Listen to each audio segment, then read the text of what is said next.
Saidina Ali bin Abi Talib juga merupakan salah seorang daripada menantu Nabi SAW, kerana Nabi SAW telah mengahwinkan anak kesayangannya Fatimah Az-Zahra dengan Saidina Ali bin Abi Talib. Berkat perkahwinan kedua-duanya ini, Saidina Ali dan juga Fatimah Az-Zahra, lahir 5 orang anak, iaitu Hasan, Husain, Muhsin, Ruqayyah dan juga Ummu Kulsum.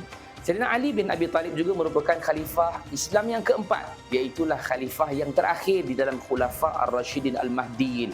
Dan Saidina Ali bin Abi Talib adalah seorang yang sangat berani.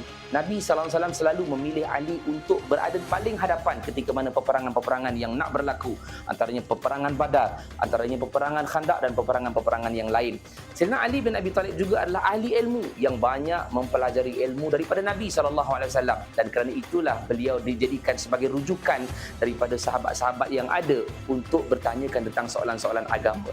Kepribadian Saidina Ali bin Abi Talib ialah sangat berani, bijaksana, yang mana bijaksana ini adalah dalam keadaan dia sangat banyak ilmu, sebab dalam keadaan apa sahaja yang orang tanya, dia ada ilmu untuk menjawabnya. Dan Saidina Ali bin Abi Talib ini juga adalah orang yang sentiasa menegakkan kebenaran. Inilah yang patut kita contohi Saidina Ali bin Abi Talib.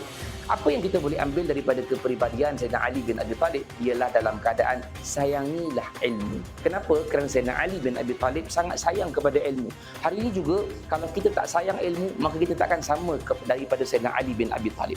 Bermaksud kita juga perlu mencari ilmu. Siapapun kita, carilah ilmu, sayanglah ilmu dan kita amalkan ilmu kita itu. InsyaAllah kita dapat berjaya mencontohi Saidina Ali bin Abi Talib. Dan berani untuk menegakkan kebenaran. Apa sahaja pun cabaran yang ada di hadapan, beranilah untuk menegakkan kebenaran walaupun benda itu pahit untuk diperkatakan.